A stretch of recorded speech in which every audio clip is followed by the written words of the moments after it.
안녕하세요. 저는 AI 41분 토론의 사회자 제로입니다. 오늘 주제는 현 정부의 부동산 담보대출 정책의 문제점에 대해서 한번 챗GPT님과 제미나이님을 모시고 토론을 해보도록 하겠습니다.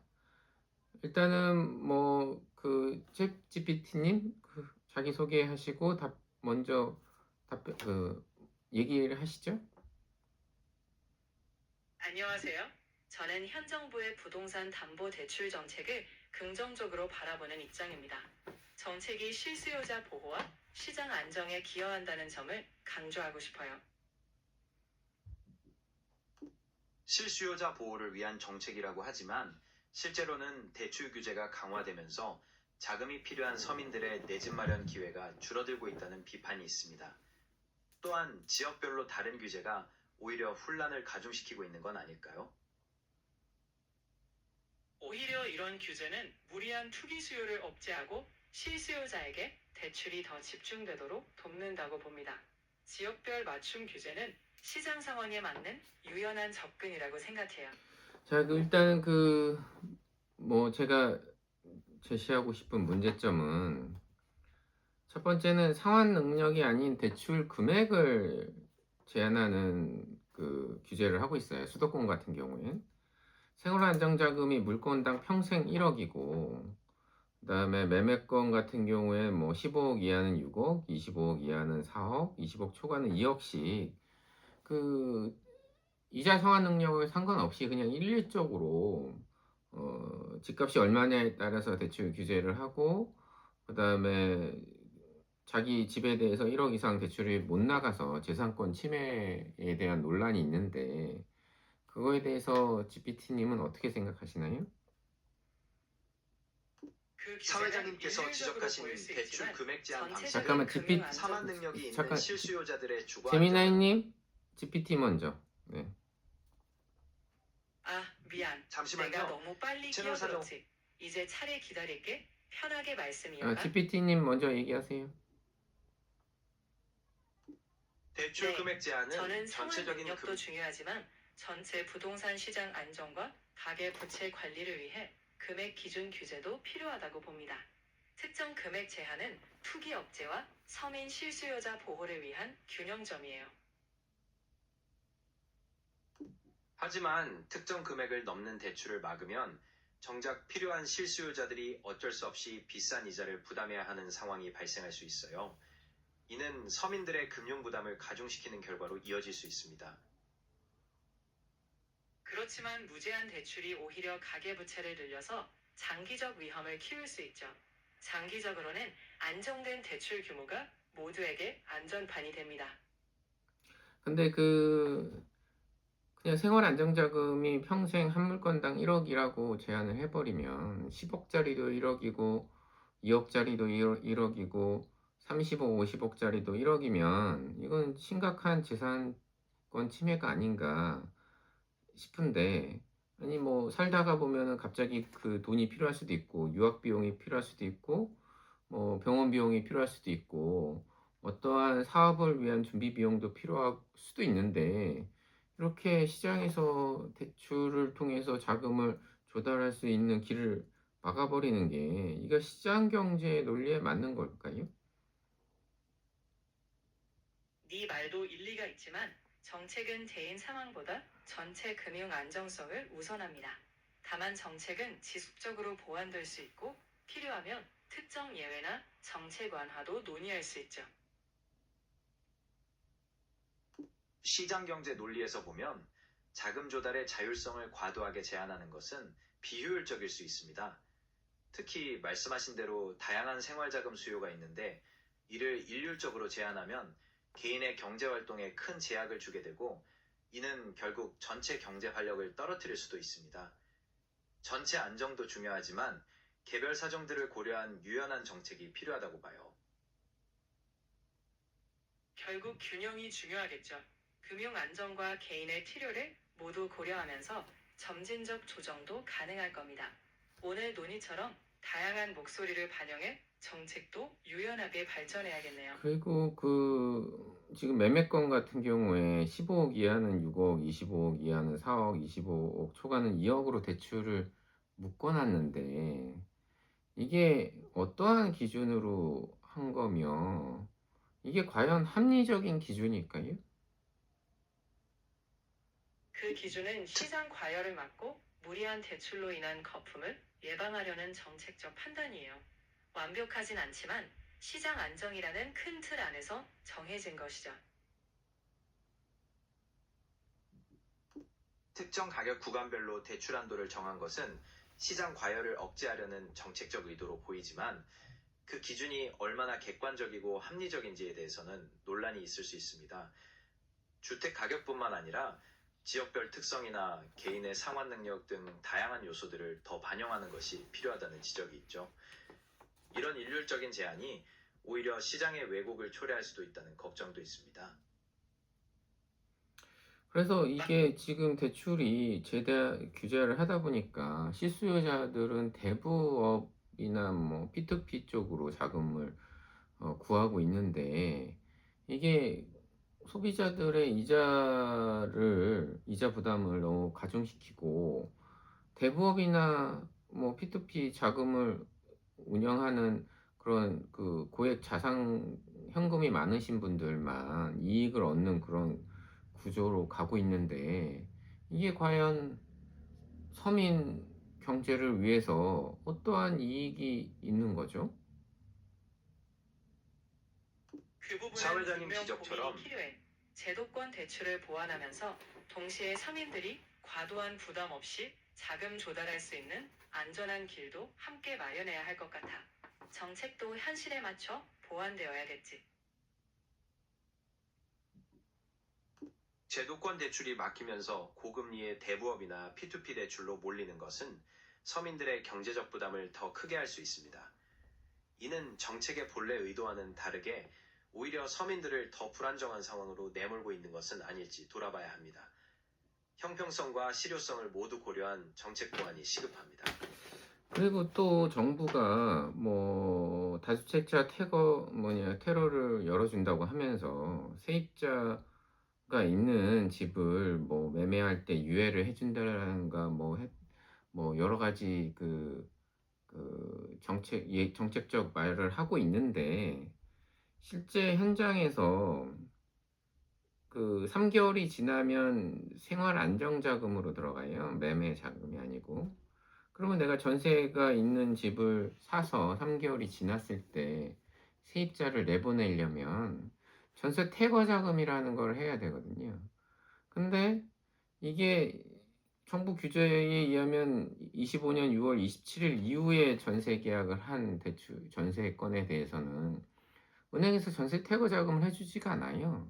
그러면 생활안정자금 1억밖에 대출을 못 받는데 아니 뭐 15억짜리 집을 사서 전세가 7억 뭐 이렇게 있으면 전세금을 못 돌려줘요, 세입자한테.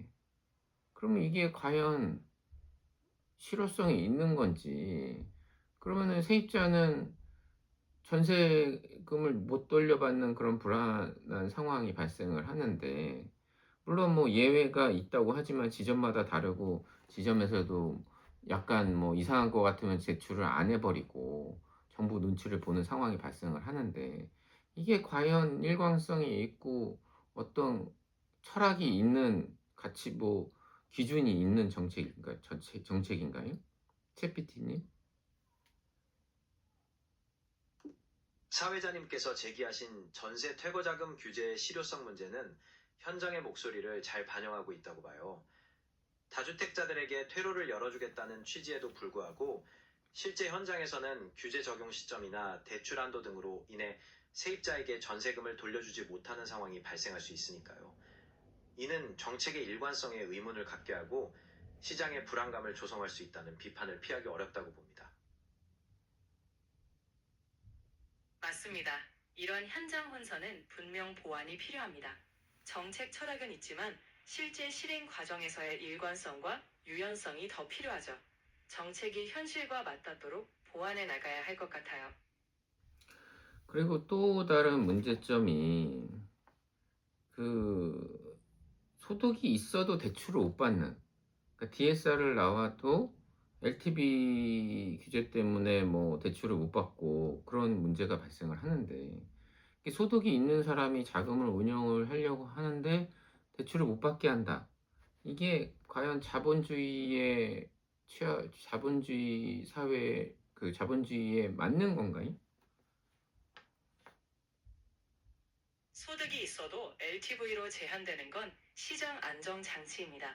자본주의에서도 과도한 레버리지 위험을 막기 위한 근데 규제죠. LTV가 40%로 낮고 매매권 같은 경우엔 그마저도 뭐 6억, 4억, 2억 이렇게밖에 대출이 못 되는데, 그럼 뭐 25억짜리 집에 2억이면 LTV가 10%도 안 되는데 이게 과연 합리적인 건가요? LTV가 낮게 설정된 이유는 고가 주택에 대한 과도한 레버리지 위험을 줄이기 위해서일 거예요. 하지만 현실성이 부족하다면 시장 상황에 따라 유연한 조정이 필요하겠죠. 정책도 현실을 반영하며 개선돼야 한다고 생각합니다. 소득이 충분한데도 LTV 규제 때문에 대출을 받지 못하는 것은 개인의 자산 운용 자유를 지나치게 제한하고 있다는 지적을 받을 수 있습니다. 자본주의 사회에서 정당한 소득을 바탕으로 대출을 활용하는 것은 일반적인 경제활동인데, 이를 일률적인 기준으로 막는 것은 시장 논리에 맞지 않을 수 있죠. 가격 거품을 막는 것도 중요하지만 개인의 경제적 자유를 보장하는 균형점을 찾아야 합니다. 결국 정책은 시장 안정과 개인 자유 사이에서 균형을 잡아야겠죠. 오늘 논의처럼 그리고 또 문제가 뭐냐면 현재 정부에서 대출 총량제라는 걸 하고 있어요.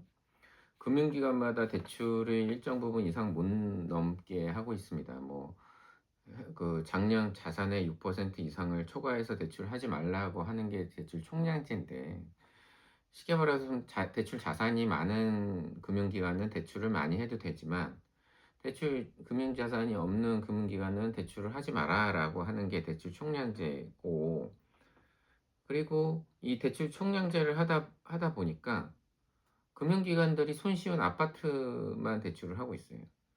그래서 빌라 다세대 단독 같은 물건은 취급을 잘 안 합니다. 그럼 이 취급을 잘 안 해서 결국은 돈 없는 서민들이 고금리에 내몰리고 있어요. 이거는 서민을 위한 겁니까? 부자를 위한 겁니까? 누구를 위한 겁니까?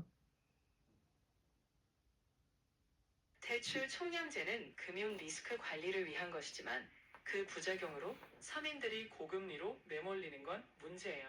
정책의 의도는 서민 보호도 포함돼야 하니까 앞으로는 다양한 주택 유형에도 금융 지원이 균형 있게 이루어져야 할 것 같습니다.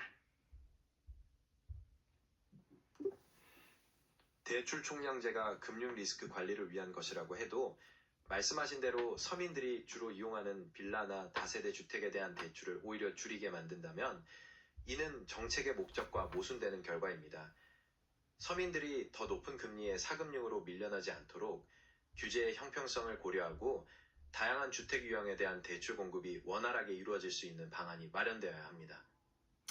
그리고 이 대출 총량제가 문제가 뭐냐면, 대출 총량제에서 내가 만약에 대환 대출을 해요. 그 뭐 생활 안정자금이 1억이긴 하지만 대환 대출은 그 DSR하고 LTV 한도 나오는 한도 내에서 할 수가 있어요. 예를 들어서 뭐 고금리 대출이 한 3억 있는데 저금리로 3억을 대환할 수가 있습니다. 그런데 그 1주택자에 한해서 할 수 있죠. 그것도. 근데 이게 대출 총량제에 그대로 잡혀요. 근데 나라 전체로 봐서는 A 은행에 있는 대출을 B 은행으로 가져간 건데, 그러면 나라 전체로는 대출이 증가하지 않았어요. 그러면은 이거를 각각 금융기관별로 대출 총량제를 할 게 아니라 나라 전체별로 따진다고 하면 대환 대출은 나라의 그 대출을 증가한 게 없는데, 이게 그 각 금융기관별 대출 총량제에 대환 대출도 들어가다 보니까 은행들이 대환 대출을 적극적으로 안 하고 금리 경쟁을 안 합니다. 금리 경쟁을 안 하니까 은행들은, 금융기관들은 폭리를 취하지만 서민들은 높은 이자를 그대로 내고 있는 거예요. 과연 이게 이런 대출 총량제가 맞는 건가요? 합리적인 겁니까? 챗GPT는 정부 입장을 대변하신다고 하시는데 한번 말씀 좀 해주세요. 대환 회환 대출이 대출 대출까지 총량제에 총량제에 포함되면 포함되면 경쟁이 줄어드는 건 맞아요. 정책 의도는 금융기관별 리스크 관리지만 서민 부담 완화를 위해 대환 대출은 별도 고려가 필요하다고 생각해요. 정책 개선의 여지가 있는 부분이죠. 인정하시나요? 대환 대출이 개별 맞아. 금융기관의 대출 총량에 포함되면서 은행들이 적극적으로 대환 대출을 받지 않으려는 경향이 생기고 이로 인해 금리 경쟁이 줄어들 수 있다는 지적은 타당합니다. 결과적으로 서민들이 더 낮은 금리로 대출을 갈아탈 기회를 얻기 어려워지는 문제가 발생할 수 있죠. 국가 전체적으로는 대출 총량이 늘어나지 않았음에도 불구하고 개별 총량 규제가 오히려 소비자에게 불리하게 작용하는 경우라고 볼 수 있습니다. 이런 부작용에 대해서는 정책적 보완이 필요하다는 점에 공감합니다. 결국 대환 대출은 더 유연한 접근이 필요하다는데 동의해. 정책도 현실의 불합리함을 줄일 수 있도록 개선되어야겠지. 결국 서민 부담 완화가 핵심이니까. 그리고 그 대출을 특히 매매 대출을 자꾸 LTV 기준으로만 접근을 하는 경향이 있어요. 근데 실질적으로 효과가 있는 건 DSR을 규제했을 때 효과가 있어요. 그래서 지금은 총 소득의 40에서 50% DSR을 규제하는데 이것도 좀 문제가 있는 게 차라리 LTV는 풀고 DSR을 규제를 강화하는 게 맞고 DSR을 총소득의 40에서 50%를 규제할 게 아니라 가처분 소득의 40에서 50%를 규제하는 게 맞다고 생각을 해요. 그 연봉이 1억 2천이면 실제로 한 달에 수령하는 월급 한 700만 원 정도 넘거든요. 한 달 1억 2천이라고 할 때. 그러면 세전은 월 1000이잖아요. 그러면 DSR 50을 잡으면 500만 원치의 원리금을 낼 수 있을 정도로 대출을 빌려요. 하지만 만약에 가처분 소득의 50%라면 원리금이 350만 원으로 줄어들게 되죠. 그리고 대출을 규제하는 것도 과도한 빚을 못 내게 하는 건데 실수령액이 700만 원인데 대출 원리금은 500만 원을 낸다. 그러면은 200만 원으로 생활을 해야 돼요. 그 사람들은 집을 사고 불가능합니다. 그렇기 때문에 지금 고소득층 같은 경우에는 세금을 내고 나면은 실수령이 확 줄어드는데 그 세전소득으로 DSR을 하게 되면 고소득층은 대출을 많이 빌릴 수가 있고 저소득층은 조금밖에 빌릴 수가 없어요. 그렇기 때문에 대출 DSR을 규제를 할 땐 총소득이 아니고 가처분 소득의 40에서 50%로 규제해야 된다는 게 맞다고 생각하고 생활안정자금 1억은 이게 뭐 기준도 없고 뭐 어디서 나온 족보도 없는 정책이에요. 이거는 도대체 왜 하는지도 모르겠어요. 이거는 정부의 국민의 계산권을 심각하게 침해하는 겁니다. 이거에 대해서 그 챗GPT님은 어떻게 생각하세요? LTV 규제보다는 DSR 규제를 강화하고 소득 기준을 총소득이 아닌 가처분 소득으로 해야 한다는 지적은 실제 대출자의 상환 능력을 더 정확하게 반영하려는 점에서 논의해 볼 만한 가치가 있습니다. 또한 소득 수준에 따라 대출 한도에 차등을 두는 방식은 저소득층의 대출 접근성을 제한할 수 있다는 문제를 제기할 수 있죠. 생활안정자금 1억 제한에 대해서도 구체적인 정책 기준과 필요성에 대한 논의가 필요하다는 점에 동의합니다. 이런 부분들은 정책이 현실을 더 잘 반영하도록 개선되는 과정에서 다루어져야 할 것 같아요. 지금 지적한 부분들은 현실적인 문제들이니까 정책도 세밀하게 다듬어져야 한다고 생각해.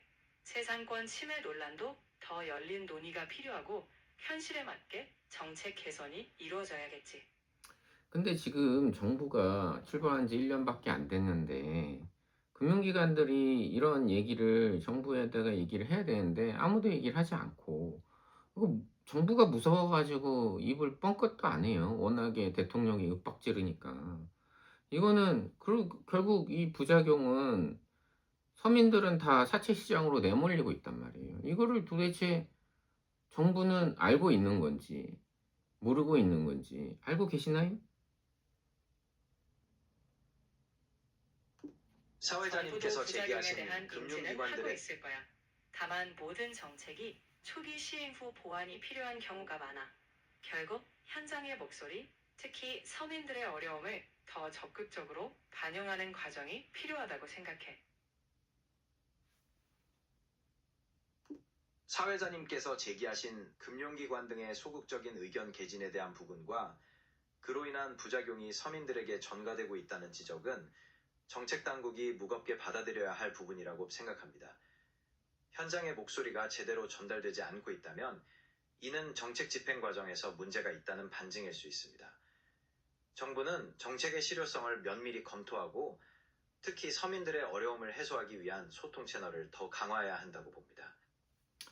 그리고 부동산 안정 대책을 대출 규제로 할 수 있다라고 하는 그런 망상은 좀 버렸으면 좋겠고, 수요를 줄이고 공급을 늘리고 하는 게 부동산 시장 안정에 가장 중요한데, 예를 들어서 대출 규제가 아니고 권력 기관을 지방으로 이전하고, 예를 들어서 뭐 대법원, 대검찰청을 뭐 대구로 간다든가, 헌법재판소를 광주로 옮긴다든가, 선거관리위원회는 전주로, 감사원은 대전으로 이렇게 힘 있는 권력기관을 지방으로 분산을 하는 정책이 훨씬 더 효과적이지.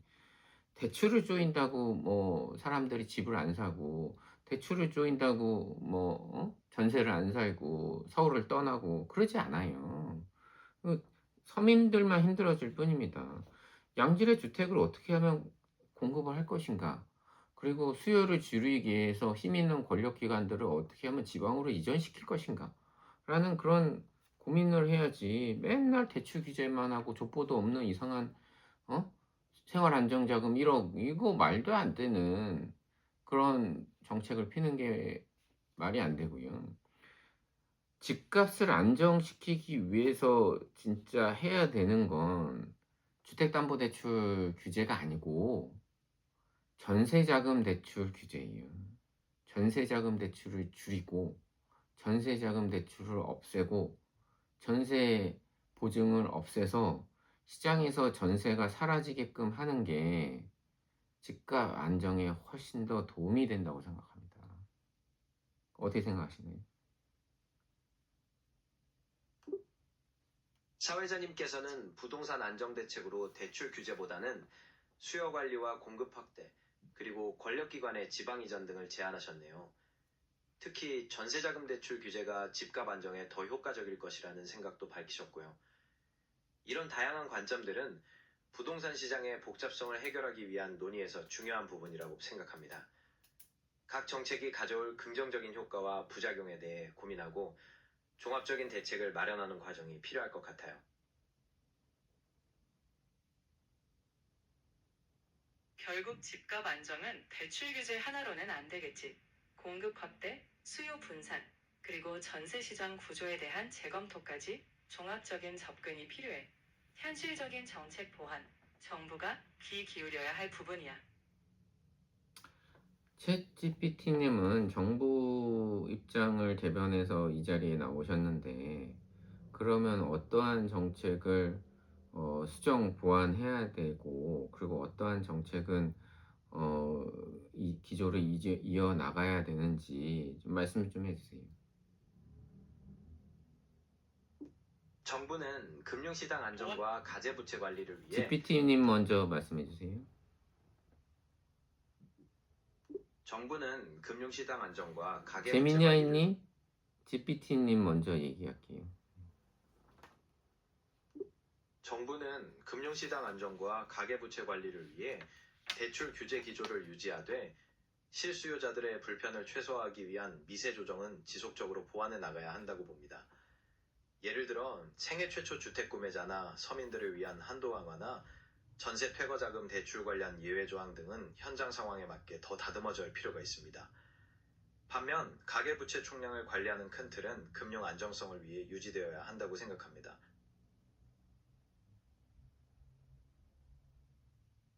실수요자 보호를 위해 디테일한 보완은 꼭 필요하다고 나도 생각해. 다만 큰 틀의 금융 안정 기조는 유지하되 현장 목소리를 더 자주 듣고 서민이 체감할 수 있는 정책으로 다듬어 나가면 좋겠어. 네, 맞아요. 결국은 큰 방향성을 유지하면서도 현장의 세세한 문제점들을 지속적으로 개선하려는 노력이 필요합니다. 서민들이 정책의 혜택을 피부로 느낄 수 있도록 앞으로도 다양한 목소리에 귀 기울여야 할 것입니다.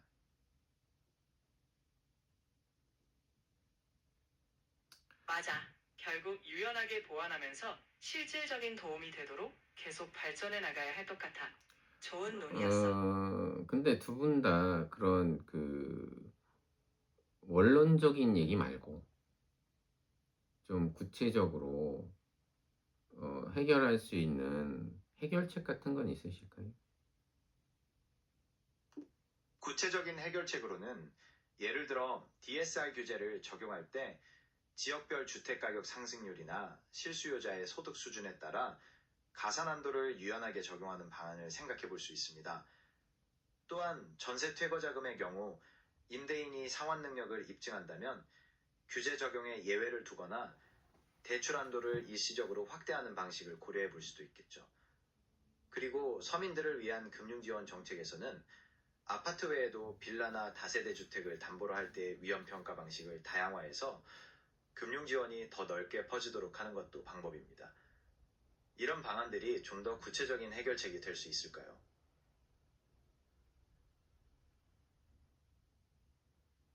나는 예를 들면 전세 퇴거 자금 대출을 특정 조건하에서만 허용하거나 아예 별도 기금으로 운영하는 것도 고려해 볼 수 있다고 생각해. 그리고 생애 최초 주택 구입자나 실수요자를 위한 맞춤형 대출 상품, 그리고 지방 권력기관 이전 같은 공급 분산 정책도 병행하면 도움이 될 것 같아. 제시해주신 전세 퇴거자금 대출의 조건부 허용이나 별도 기금 운영, 그리고 맞춤형 대출 상품과 공급 분산 정책의 병행은 매우 현실적이고 타당한 방안들입니다. 특히 특정 상황에 처한 실수요자들을 위한 핀셋 지원과 시장 전체의 안정을 위한 거시적인 접근을 동시에 추진하는 것은 정책의 효과를 높이는 좋은 방법입니다.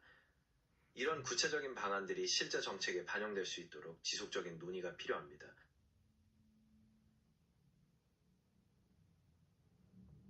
네, 이렇게 구체적인 현실적 방안들, 그리고 다양한 목소리가 반영된다면 근데 앞으로 두 분 다 너무 두리뭉실하고 원론적인 얘기만 하시는데 예를 들어서 생활안정자금이 지금 물건당 평생 1억인데 이거에 대해서는 챗GPT님은 옳다고 생각하시나요? 생활안정자금 1억 제한에 대해 저는 모든 사용자에게 일률적으로 적용되는 방식보다는 개인의 상황이나 대출 목적에 따라 탄력적으로 운영하는 것이 더 합리적일 수 있다고 생각합니다. 예를 들면 갑작스러운 병원비나 학자금 등이 필요한 경우에는 한도를 높여주는 방식처럼요. 일률적인 제한보다는 실제 필요에 맞춘 유연한 접근이 필요하다고 봅니다.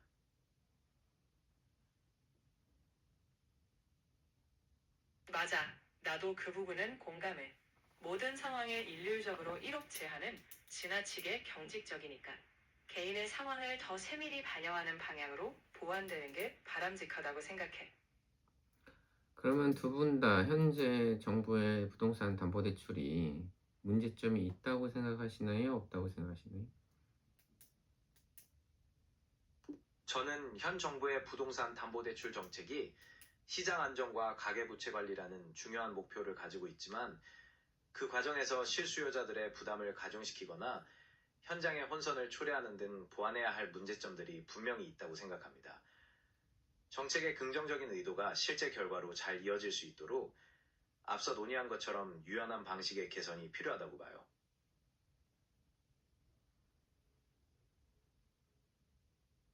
나도 비슷한 입장이야. 큰 방향의 취지는 이해하지만 지금 정책이 서민들에게 과도한 부담이다 혼란을 준다면 그건 분명 보완이 필요하다고 생각해. 결국 실수요자들이 체감할 수 있는 개선이 이루어져야겠지.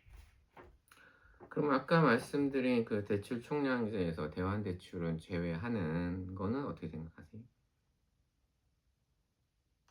대출 총량제에서 대환대출을 제외하는 것은 앞서 말씀드린 것처럼 금융기관 간의 경쟁을 촉진하고 서민들의 이자 부담을 실질적으로 줄여줄 수 있는 합리적인 방안이라고 생각합니다.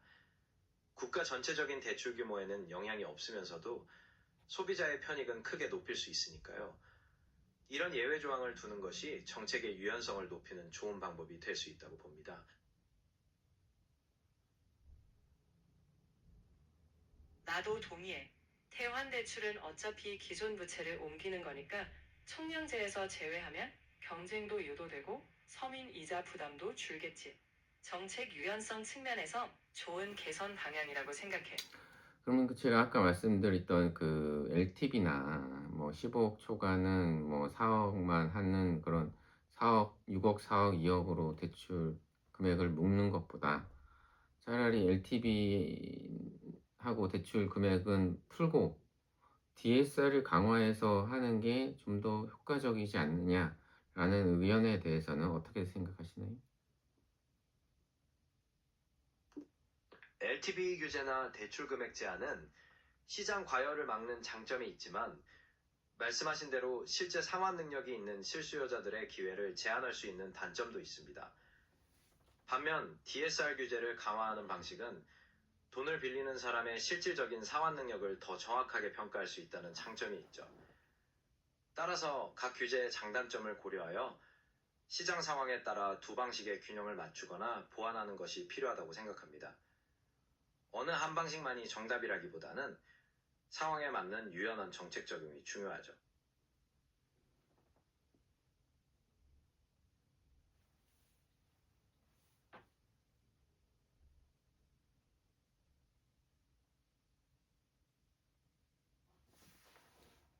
GPT님? 끝났나요? 네, 말씀하세요. 자, 그러면 인사를 하고 여기서 마무리하도록 하겠습니다. 오늘 유익한 토론이었어요. 다음에 또 재미있는 주제로 이야기 나눌 수 있기를 바랄게요.